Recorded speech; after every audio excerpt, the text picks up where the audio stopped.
And like I say, for me, it's climate. That's it for me. That's the alpha issue right now.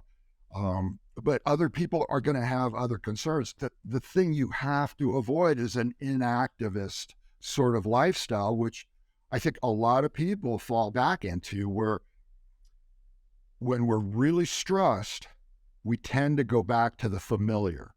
And that's a common reaction, not just to humans, but any animal, really, that if the world is chaotic and stressful, we go back to what we know. Look, hell of an intro. I tell you what you info, but I never really been the type of dude to give no info. But if you see your ends low and you trying to get a benzo, I'll give your ass some game that'll change the way that you think, bro. Super skilled with the pencil, super ill in my mental. I reminisce on life, I'm nice, here's my memento. Get it through your tempo, I get on any tempo and give it all I got. I'm hot, I got like 10 flows, trying to live on the 10th floor across from residentials that I own. My mind stay grown, I used to think clothes, I really used to think hoes and what I do to get those. And then I switched it up, I'm only thinking potential. Yeah, like what you do, homie? What's your vision? How you thinking? How you move, homie? And is you cool, homie? You thinking building, then that's something we could do, homie.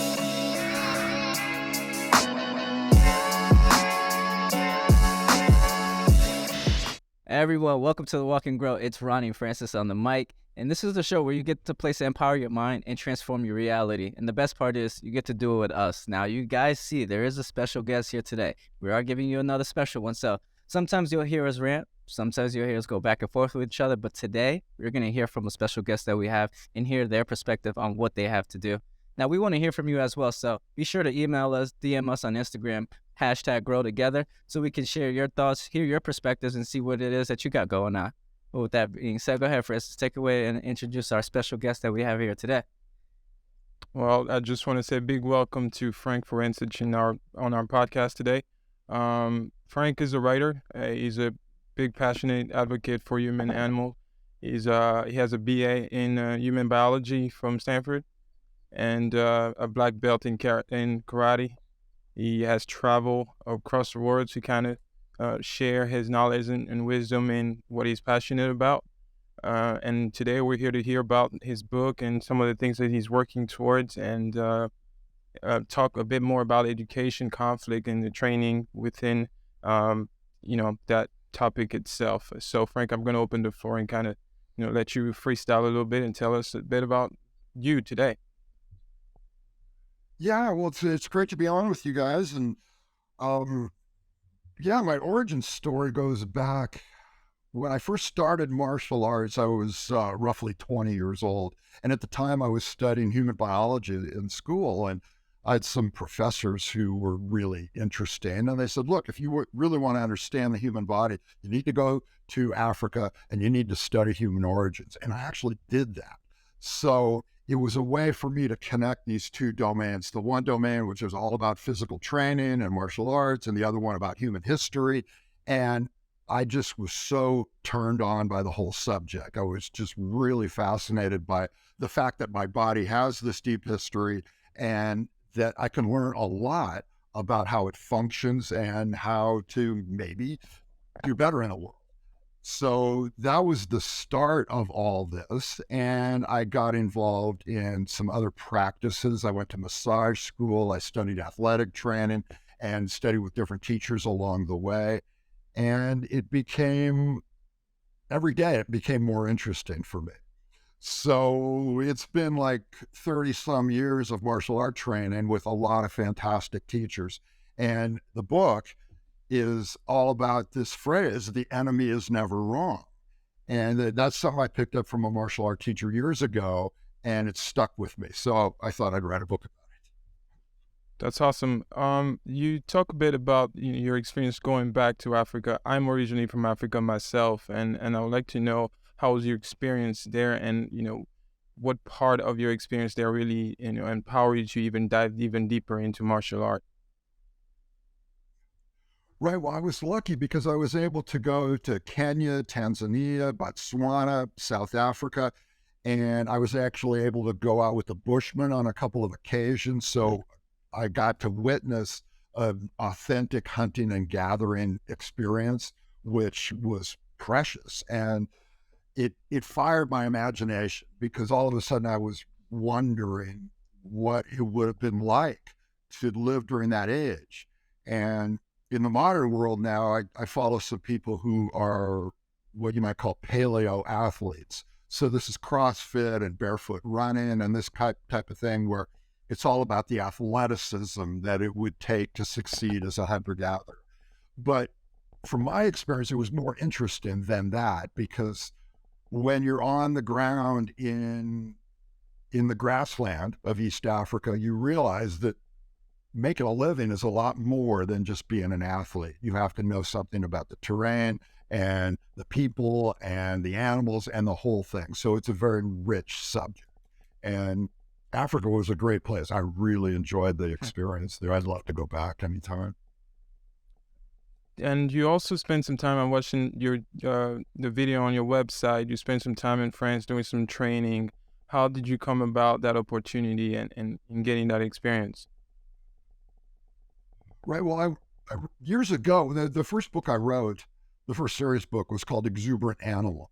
And sort of the writer's journey here is interesting, because I wrote the book, I got it up on Amazon, and then nothing happened for 5, 6, 7 years. Oh, wow. And I didn't really hear from people. I thought that it was a complete flop. And then one day I got a email from a publisher in France, and he said, "I want to do your book." And so that led to the French edition of the book. And then he invited me over to do workshops. And so I was just delighted. I mean, we had a great time. I got to do all my favorite subjects, all my favorite experiences with people, and I'd love to do more. So I really enjoy teaching, and I love moving with other human bodies. It's delightful. That's awesome. Now that first book led to you, writing a second book. Can you talk to us a bit more about this second book that you just wrote? I believe it was published in November. Yeah. The enemy is never wrong. So for me, my personal journey in all this was arriving in adulthood and getting involved with conflict with different people, different organizations, this kind of thing. And then thinking, okay, how did I get in this predicament? What's the history that led up to this? And why was I never really trained to deal with conflict? Because the way I tee this up, I say that if you come from a typical family, your mother said, "Don't fight," and your father said, "Don't lose," and that was the end of it. And that was my whole martial education. So I would be in 3rd grade or 4th grade, and I'd have a fight on the playground or have some kind of conflict with somebody, and I would go home, and Mom would say, "Don't fight," and Dad would say, "Don't lose." That's the end of it. And when you realize that conflict is an integral part of the human experience, you have to wonder why we fail so spectacularly to teach one another about this stuff. And we really don't. I mean, school is all about academics, and that's it, but we don't teach about relationships. We don't teach about conflict resolution. We don't teach about drawing boundaries, of taking care of yourself. And so we arrive in adulthood, and boom, now we have to deal with all this conflict. We have no training. So we're getting thrown into deep water, and we have to figure it out on our own. So this is where I think the martial arts can play a role. I had some traditional teachers who were always talking about your martial artistry off the mat. So in other words, they were saying the hand-to-hand techniques and all that stuff is valuable and maybe useful for some people, but it's really about how we get along with other people in conflicted relationships outside the dojo, off the mat. That's where the real training takes place. So it's very exciting to offer this to people as maybe a partial solution. Yeah. I'm glad you brought this up. It reminded me of some of the conflict that I face myself, whether it's in the workplace or at home, and not really knowing how to address them. And it's good to see someone actually taking the initiative to dive deep into such a topic, from the martial art perspective and also based on the experience that you've had over the years. Ron, do you have any question? Yeah, I do. I kind of want to hear your thoughts on this because we had a episode, man, it was earlier in our phases. I mean, we're talking sometime last year, and it talked about adulthood. And our conflict, or our back and forth was really, is adulthood really difficult? And you kind of mentioned it. And I kind of want to hear your thought process on it. And in terms of what you said, right? So you said as an adult, we get thrown into the ocean and we just got to figure out how to survive. So ultimately, the question is, do you feel as if adulthood is hard or easy? Oh, I think it's really difficult. Yeah. And it's doubly difficult now because the world is changing so fast. Yeah. And one thing I learned in biology and learned about the modern world is that what we've created for all practical purposes is an alien environment. I mean, there's been so much innovation over the last couple hundred years that we have been drawn way far away from our history and our origins. Yeah. And we are living in a way that's very much out of context. It's the comparison I always make is that our environment is so powerful in shaping our behavior. What if you took your dog and put your dog in the garage and just left him there? Wow. For months at a time? Maybe you feed your dog. So your dog is having problems because your dog is living in an alien environment. And of course that dog is going to have problems. So in a sense, our modern world is so radically different from the world we evolved in that of course it's going to be difficult. Yeah. And we don't appreciate it. We're frogs in the warming water. We're kind of used to the modern world. But if we step back a little bit and look at history, we see, no, it's really, really different. And a lot of us have no training for that. So would you say, to add on to that, I guess one of the solutions would be to really just kind of understand our history? Oh, thank you for that. Yes, history is such a valuable subject because it's not just a bunch of dates and it's not just a bunch of facts. No, history gives us a sense of identity. And if you don't know your history, then you're going to be lost in the world and you won't really know who you are. And I think this is what happens to a lot of people. We don't really study history that effectively in school. And then boom, here you are in the modern world. And then you have to find out what your identity might happen to be. And so we're challenged from a lot of different directions now. Yeah. When you say individuals did not like history or did not study history in school, I was one of them. That was one of the subjects I despise. I'm sorry, I have to say it. It did not sit with me well, but that was kind of it. Right, and we don't teach it well. What we do is we teach small history. So we teach the history of the last several hundred years, or maybe the last several thousand years, but that's still small history. Yeah. What I advocate for is teaching big history, the history of life on Earth, the history of the human species, the history of civilization. All of these things have really powerful messages for us. Yeah. So yeah, got to be big. Now, to add on to that, how else, would you, what are some of the recommendations you will make when it comes to education in regard to conflict, human conflict? You talk about history. What other recommendation would you have? Perhaps some things that you mentioned in the book.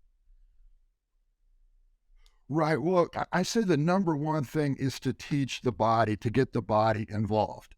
And this is the martial art model where you're actually in the dojo on the mat and you're working in hand-to-hand contact with other people. You're training the deep body, and all our behavior comes from the body. You could talk all you want to the head and it may or may not help. But if you can train the body, then you've got a chance. And this is something that I've heard a lot of mothers talk about when they enroll their children in karate classes. And the story, I've heard it 1,000 times, where young Johnny is just a terror. He's got ADHD. He's all over the map. He's running. He can't study. He just won't behave. And then I put him in the karate class. And after 6 months in karate, now the kid is totally different. And it makes sense because the body is disciplined, and in turn the mind becomes disciplined. So you train the body, you bow to the mat, you bow to your partner, you do what the sensei tells you to do, you put your right leg back and then you punch, whatever it is. And that repetition of the body works wonders for the mind. And we see the same thing a little bit in sports, but it's not quite as spectacular in sports usually. So get the body involved, I think, is the most important thing. That's a good one. Yeah. Yeah, I've never heard anybody say that before. So I would like to, if you can elaborate a little bit more on getting the body involved, because you said behavior comes from the body. So is it more or less just kind of, I guess, the routine of what we do on a daily basis that creates the behavior in the end? Right. And, this is something that we've forgotten. We used to know this because in native cultures around the world, people used to dance. I mean, dance, after hunting and gathering, dance was the first human movement practice, and people danced in groups. So this was fundamental to building cohesion among people and to training the body and training behavior together. And dance is great. It's fallen out of favor. It's become kind of a sport, I guess, in its own right. But it's fundamental. So, this is something where PE teachers, I think, can do better because we jump right into sports. We leapfrog over the movement fundamentals. We get right into how to throw a baseball or right into how to play football. That's premature. I think we can do better by working on how to be a better walker, how to be a better runner, how to jump, how to lift, how to do these fundamental things, and then how to interact with other people. Those are the fundamentals, and we'd avoid a lot of problems if we did that. I agree. Do you feel, are you currently working in any sort of training like that with people, kind of teaching them the fundamental? Well, I do the workshops. I do the workshops with people, and I have a few training partners that I train with regularly, and it's very exciting for me to do that. And then I supplement with other things. I do a little cardio, ride my bike, that kind of thing. I go to the climbing gym. That's really fun too. But for me, ground zero, the favorite place to be is in the dojo. That's, for me, was always the ideal educational environment for me. So, Gotcha. Who is Frank outside the dojo? Like, what else do you get into when you're not, in there? Yeah, well, I'm kind of a nature boy. I grew up in California, and for me, I remember being a little kid and hearing the story about John Muir and how John Muir was going to save Yosemite. And for me, Yosemite was like the best place on the planet, and that's where my body felt really comfortable. So for me, whenever I get the chance, I want to go to the mountains. I want to get out, whether it's on the trail or on my mountain bike, whatever it is. And that's what gives me juice, because the rest of the time I'm living a sedentary life in my office writing books. And that's not particularly good for the body, but that's what I have to do. I'm a nature boy now as well. Coming from Africa, it was kind of a bit, tough to transition to that side, but I've gotten to explore a little bit more. So I can relate to that aspect of getting out the house and experiencing nature as well. As a follow-up to that, what are some of the, the places that you've been, on your hikes and things of that nature that you've really enjoyed and brought up, life to who you are? Well, I've been really fortunate. I spent a couple seasons in Alaska, so I've seen some actual wilderness. I went on a raft trip in Alaska that was like way out in the bush. So I've been really fortunate. I've seen some of the last wild places, and that motivates me a lot. It motivates my activist work, where I'm working for conservation, I'm working on climate change and some of these other issues. And, that would be a good thing to talk about, is activism, because that is a motivating activity for a lot of people now. There's so many issues in the modern world that we could choose from. And if you have a sense of meaning and purpose that coalesces in activism, then you're going to be stronger. And that's what really excites me. Yeah. Let's talk about that a little bit more then, because I want to figure out, one of the things I like to talk to individuals about and try to see how did they go about it is how did they find their purpose or their passion? Mm-hmm. Mm-hmm. Yeah, and for me, again, this goes back to my John Muir days, but I think you just have to look around and see what you really feel strongly about. And the good news is there's so many issues to feel strongly about now. I mean, the modern world is just a buffet of possible activism that people can get involved in. And like I say, for me, it's climate. That's it for me. That's the alpha issue right now. But other people are going to have other concerns. The thing you have to avoid is an inactivist sort of lifestyle, which I think a lot of people fall back into, where when we're really stressed, we tend to go back to the familiar. And that's a common reaction, not just to humans, but any animal, really, that if the world is chaotic and stressful, we go back to what we know.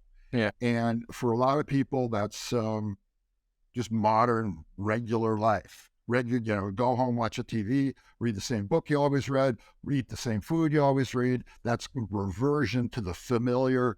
And in small doses, that makes good sense. But if that becomes your complete lifestyle, then I think you're really missing out. There has to be some effort to get out of that. No. And now, do you have any tricks, tips, tactics, or anything of that nature that could help an individual from falling into that and staying there? Yeah, well, that's what I call the quagmire, right? This is the mental health challenge of the modern world, because all of these things get studied in isolation. So some people have anxiety, some people have depression, some people have insomnia, whatever it is. And all of these things have their own medical specialties. But I say it's all part of one piece. It's the common reaction to the stressful conditions of the modern world. We're living, most of us have at least one foot in the quagmire right now. So, we hear the recommendations for getting out of the quagmire, which is exercise, sleep more, have a community, all of these kind of things. And they're good. But activism is important here too, because I think activism can pull us out of the quagmire. If you're part of a group of people who are motivated, then it can help you transcend a lot of that difficulty. And that's what works for me. I'm part of an activist group, and I love to see these people because, they have their own struggles, but together we're stronger. So that's how I get out of the mud. I like what you said there. Together we're stronger. So collectively, what do you think, we can do when it comes to climate issues?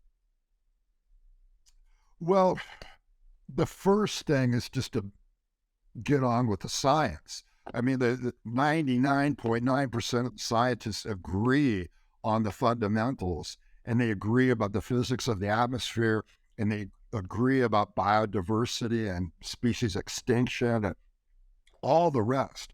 So the first challenge is educational. People just have to learn what's going on.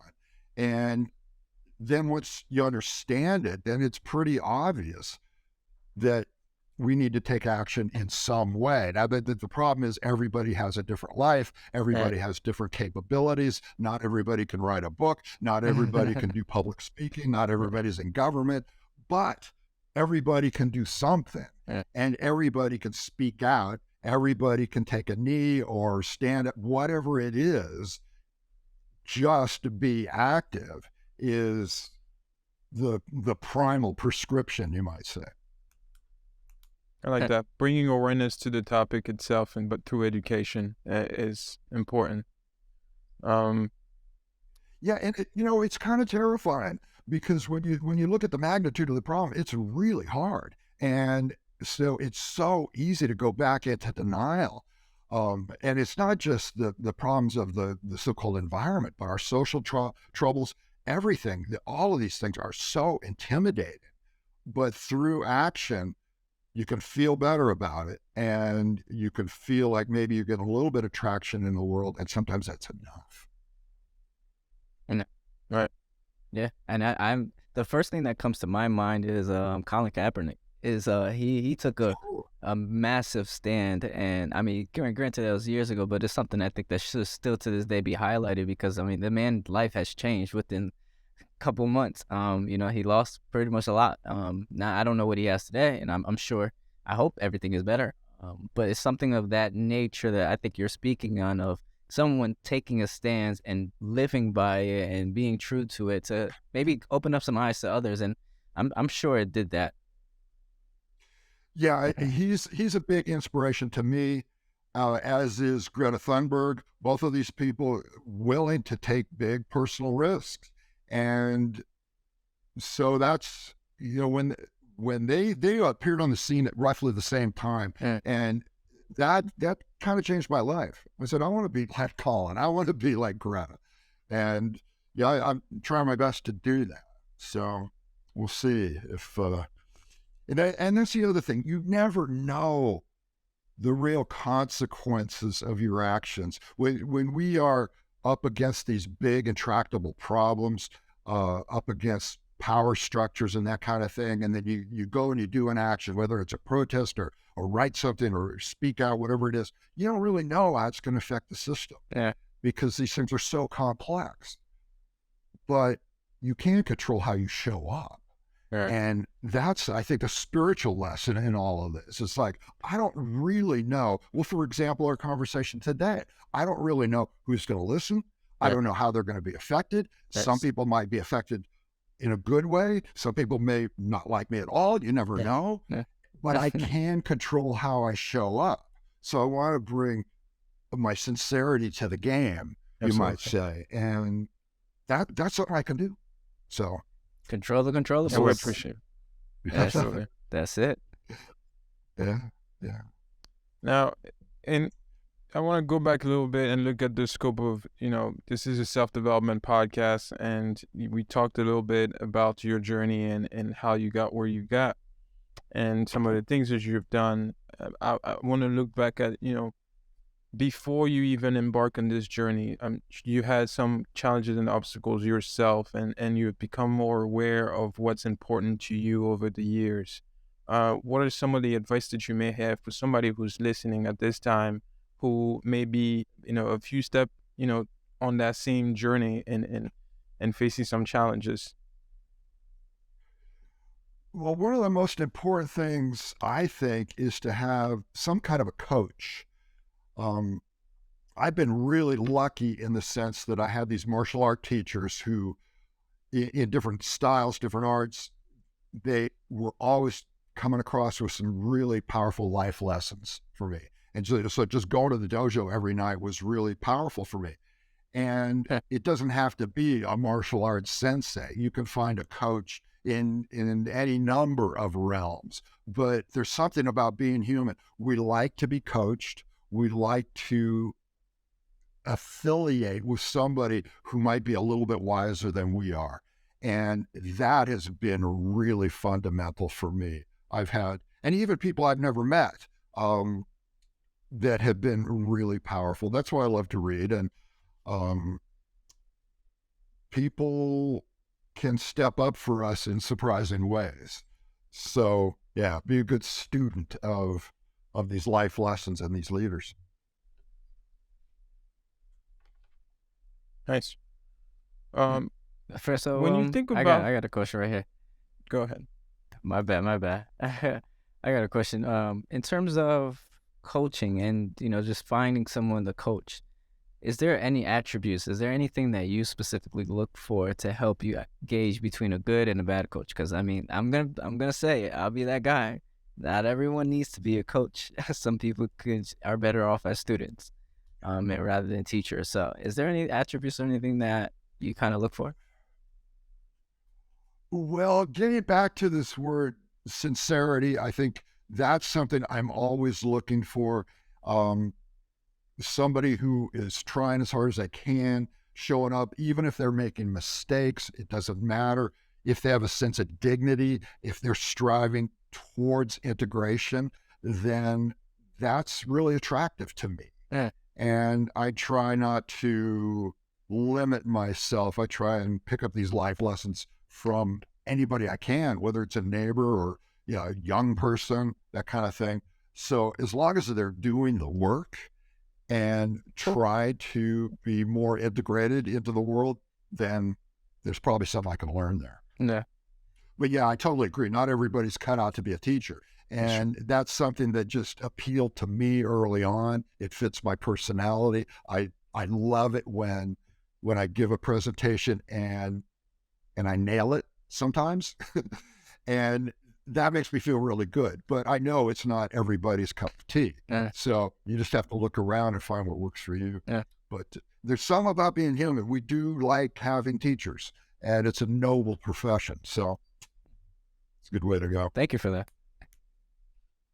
My question was, when you think about, as an advocate for human animal, what's your, what's kind of your outlook for the future? Where do you see, us going collectively down the line, based off of what you've read, some of the research that you've done? I know that's a big fish, but, just whatever you can share.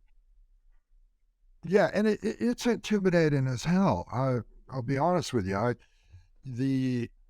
So many of the trajectories seem to be pointed in a tough direction, and it's not just climate and the biosphere. Human health is in jeopardy in a lot of ways. And if you just look at the mental health status of a lot of people around the world, and especially young people now, young people have it really tough. I mean, the surveys that have come out in some of the medical journals, young people are really terrified of the future, and for good reason, I think. So what needs to happen right now is we need to double down on anything that we can do to support people, and whether that comes out of government institutions or other parts of society, we need to rally around young people to give them a leg up. And the sad thing is we often aren't doing it. We're overwhelmed by the chaos and the complexity of these things. So again, people have to step up for young people wherever they are. And this is something I'm trying to do. I'm working with Greta Thunberg's group, Fridays for Future. I go to these meetings with high school kids, and I'm doing whatever I can to support them. And it's really gratifying. And I don't know what the long-term trajectory is there for them, but, if I have some free time, I'm going to help them out. One of the challenges that the younger generation is facing, even ourselves right now, is the incorporation of technology in our day-to-day life.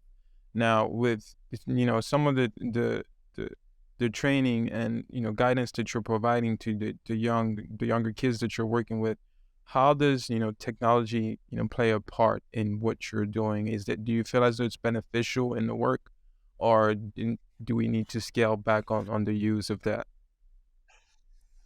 I'm really opinionated on this stuff because I am kind of a Luddite. I mean, I grew up with a rotary phone, and, we had nothing along those lines. And for me, I'm very skeptical about technology in general. Obviously, it allows us to do fun things like this, but especially social media, it allows for too much comparison between people. So I go on to one of these social media accounts, and I can see how other people are succeeding. And in my domain, I might see, so-and-so is selling a whole bunch of books, or they're becoming famous, or they're getting their word out. And so my life feels smaller in comparison, because people only post their good stuff usually. Absolutely. So, and this is what happens to teenagers. They look at, here's my friends. They're doing so great. They're looking really good. They're getting a lot of attention. We feel smaller by comparison. It's very unnatural, and I think the evidence is pretty clear that it's destructive. So we got to learn how to put that stuff down. And my personal practice on this is to leave the phone at home when I go to the grocery store, or when I go to the dog park, Or if I'm just doing something local, I don't bring the phone at all. I don't have any social media on my phone. And that gives me some phone-free times during the day when I can actually interact with people face to face. Because that's the gold standard, right? When you meet people face to face, you use your body in communication. For the vast majority of our history, communication has always been with the whole body. And now with this disembodied communication, that's a very alien way to relate to another person. So yeah, I have a lot of problems with it. Ron, you want to chime in a bit?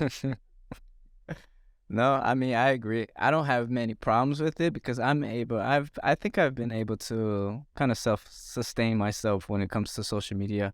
I'm not a big fan of it, to begin with, and I think that really helps, with my usage of it and really why I use it to begin with. But I mean, I couldn't agree with them anymore. I mean, I don't do everything Frank does now. I don't leave my phone at home if I'm going to the grocery store or I'm walking or anything. It's right on my hip. But I think some tactics that individuals can use to help them. But I couldn't agree anymore with just his entire idea of what social media does to the generations moving forward. Yeah, finding a way to put it down and have a balance. Yeah. Yeah, there's nothing wrong with looking at people face to face, and there's nothing wrong with looking at nature. Yeah. Right in the moment. Yeah. That's right. Now, my last question here is more about you yourself, Frank, and some of the things that you're looking to accomplish over the next 6 to 12 months. What's on your list, on your bucket list? Right. Well, I've got the whole activist thing, and we're looking to put on some events. And that's always a heavy lift because organizing anything, you've got to talk to a lot of people and unfortunately have to do social media and do some of the technology to make all that happen. So we've got some activist events on the calendar moving forward. That's fun. I want to do more workshops. I love working with people in real time, face to face.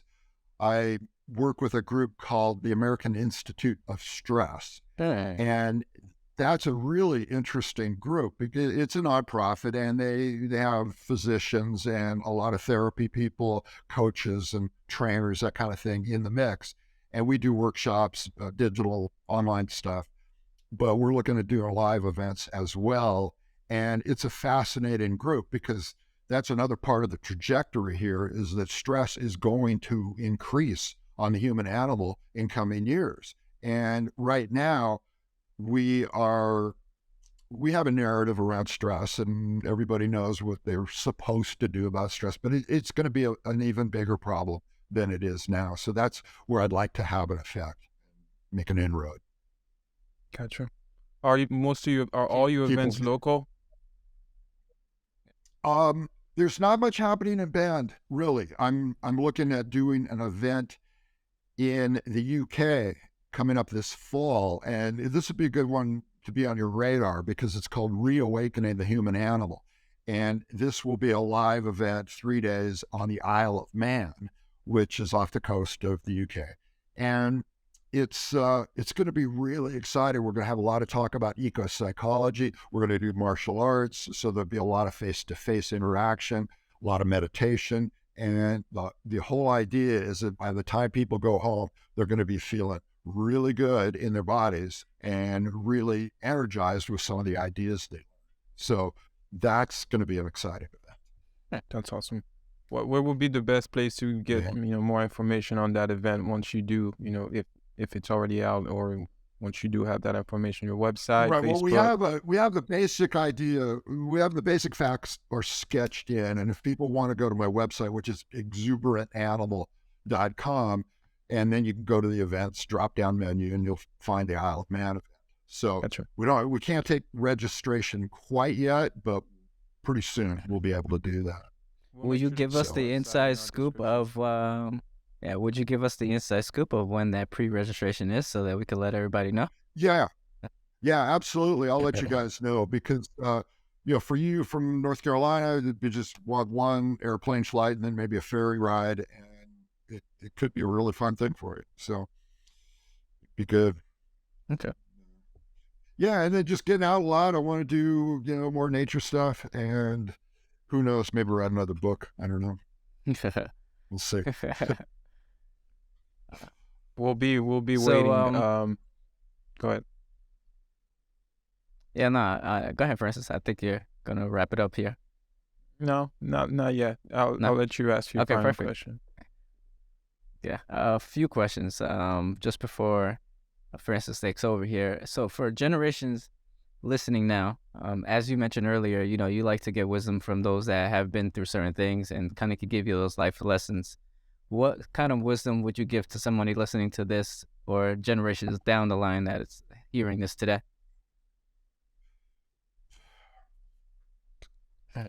Well, keep fighting, I think, is the number one thing. Keep fighting for what you believe in, and then fight skillfully.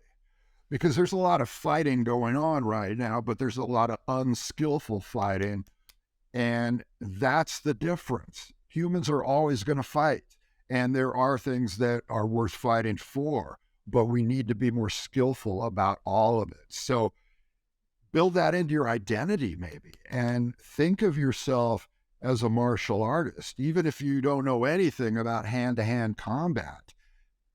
Build that into your identity. Think, okay, here's a conflict I'm facing. Maybe I can be a little bit more skillful with my language or my orientation. If I was a master martial artist, how would I deal with the conflict in front of me? And just having that question in the back of your mind might be helpful. So give it a try. Doesn't always work. It's worth a try. And go ahead, Thank you for Francis. that. I'm just gonna wrap it up. Thank you, Frank, for taking the time to share the wisdom that you brought to the table today. It was very insightful to bring awareness to some of the topics that we talked about. A lot of this today we don't often hear from people. And I really appreciate you taking the time to come in on this platform and sharing that. So, if there's any way we can support you, off the podcast, don't hesitate to let us know. And we'll make sure that this episode get out there and people get to hear your perspective on some of the issues that you're passionate about. Nice. Yeah, it's been a real pleasure, and I look forward to staying in touch, and who knows, maybe we can help each other out along the way, and real fun talking to you. And just before you go, Frank, this is the last question, I promise. This is the question I ask everyone, and it stumps a lot of people, so get ready. But you kind of answered it throughout the entire episode, but what do you think is the number one thing holding people back from reaching their full potential? Oh, well, it's always fear. And, we are animals, and, there's novelty out there for us to, if we want to expand our comfort zones, and it's scary. And especially in the modern world now, there's so many stressors and there's so many novel challenges and novel threats that people have never had to face before. So, I follow a writer who wrote a lot about environmentalism in the American Southwest. His name's Edward Abbey. And Abbey said, courage is the master virtue. Courage is the thing that makes all other virtues possible. Wow. And I think about that every day because it's so easy to lapse back into the familiar. Yeah. But no, courage is the master virtue. If you can do that, then you can maybe make some progress. He was ready for that one. I couldn't stop him. He was. That was a good one. Thank you. I do agree with that. Thank you, Frank. You bet. Yeah. Okay, and there you have it. You guys were able to hear from Frank and himself. Thank you guys for tuning in and staying to the end. Wherever you're listening from, don't forget to like, comment, subscribe. Leave us those reviews if you're listening on the audio version. And let us know what your thoughts were on this, because, everything we preach over here is all about growth. And I hope you guys were able to kind of get a little bit more from that episode, because I know for sure I did. Were you able to get something from that, Francis? Yes, sir. Absolutely. It was very insightful. Some of the, it's some of the things that I don't think about every day, right? Yeah. And that's what we're here to do, is for that reason, enable you guys to grow so you can unleash that power and transform your mind, transform your reality. So until next time, keep on applying those perspectives, education, growth, collaboration.